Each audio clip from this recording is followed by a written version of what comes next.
everybody, I just had to make a video to basically talk about how freaking excited I am at the reveals today of the new Shin-Godzilla, the new version of Godzilla for the 2016 Toho movie.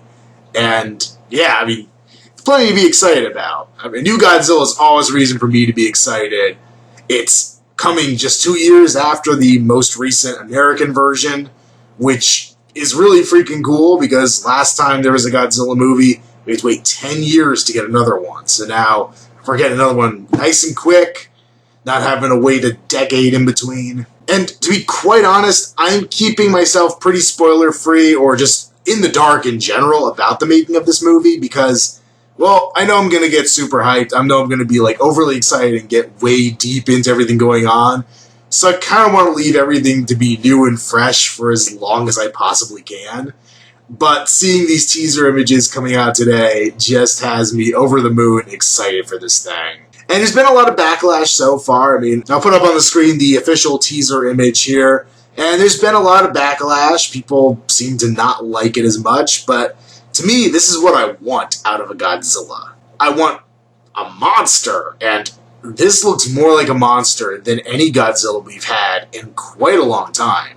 The mouth in particular with the really jagged, crazy-looking teeth. I mean, that's a very obvious piece here. The large head, I heard people say it's designed to look like a mushroom cloud, which is kind of cool. I think that's something taken from the original 54 design. A lot of 54 influence in this design overall. But the other influence I keep seeing, and maybe not so much an influence as more of a brother to it, I guess, in a way, is the 2002 Godzilla, the GMK version. This is the Bandai Smoky Theater exclusive guy.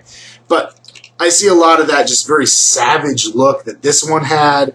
I think it's shared between the two here. The new Shin Godzilla, a big sticking point with people also is the fact that its eyes are really tiny. And I think that works in a really cool way to me. It makes it look like a beast, a monster. It keeps it from looking too much like a mammal, too much like a thinking creature. It's just something that would be instinctual. You don't get that flicker of intelligence in the eyes or the expressiveness in the eyes, which, don't get me wrong, I love that in like the 60s Godzillas and things like that, where you have those kind of cartoony features in Godzilla. It works for that era, for the movies they were making then. But to me, this is very much on par with what they did with GMK, where instead of doing small eyes, they whited out his eyes. It just takes something away to hide the eyes of the monster, to have them just small like that I think is going to be cool. So I'm actually really on board with that aspect of the design. This isn't the first look we've gotten at just any part, at least, of Shin Godzilla. We did get a footprint when they announced the title, just a basic,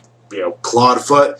Once again, bring us back to that 1954 style, that feel, the footprints being a big thing in the original film, carrying over to this one. And as I said, I'm keeping myself pretty in the dark here, but with the creative team behind it, dude from Neon Genesis Evangelion, and just the overall vibe they're going for here, I'm really liking what I'm seeing so far, and I'm pretty damn excited. Like, I liked the American Godzilla.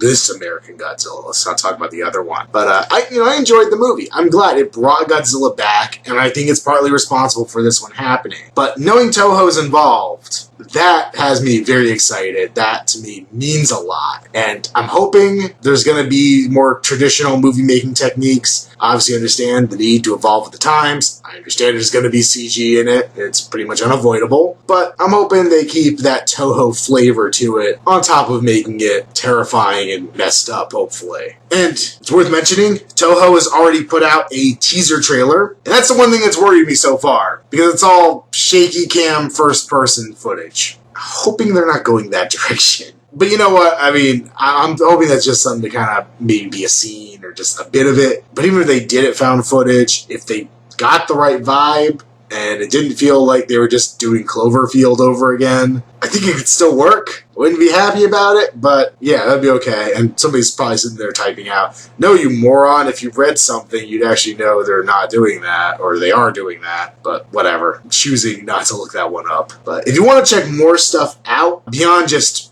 any Godzilla Facebook group or news site or blog, whatever, the thing that I've actually been enjoying the most today is following the Facebook page for Godzilla Rulers of Earth, the IDW comic that is no longer done. It's over, that run. But the creative team's still very active promoting Godzilla art from the creators and things like that on the page. And a couple of the illustrators for that comic have done very, very quick but very cool sketches of Shin-Godzilla and have posted them. And it's already cool to see like artists taking it and interpreting it and kind of trying to see what's in the shadows and interpret what the rest of the body would be like to match what we've seen already. So there's pictures up there from artists like Matt Frank and Jeff Zorno, and they look really, really cool. And I've even seen a retouched, maybe photoshopped slightly image of the teaser image going around where they've kind of muted out the stark contrast in it, and you do see more detail in Godzilla. And I'm just liking it. I'm really excited. So we're getting a new Godzilla next year. We're getting a new Gamera movie sometime. They had the trailer back at, New York Comic Con, and it's called Gamera 2015. Well, they're running out of time here. But hopefully that's coming out maybe 2016. And the thing I'm excited about is having watched a lot of the events going around with the Dragon Ball Z Resurrection F movie and things like that. It seems like it's gotten a lot easier and it's a quicker process to take something released in Japan, do at least an English subtitle of it, and get it over here in even a limited release. So, fingers crossed. I don't know if Gamera would have the pulling power to do it, but maybe Godzilla, maybe he can get like a limited theatrical release not long after the Japanese one, instead of having to wait months and months and let somebody dub it and maybe completely screw it up, maybe do an okay job, depending on who handles that one. And then we still have the Legendary Pictures sequel to look forward to. I think it's still 2018. I think we're getting the Kong Skull Island in the middle there somewhere. So, hopefully this is a good sign, a good trend for kaiju movies, and bring back the big guys, maybe get some more new or even resurrect some old little guys in the process. So let me know in the comments below, are you as excited as I am? What do you think of the new design? And I guess last but not least, SH Figuarts, if you don't make this figure, I will find you. Bye!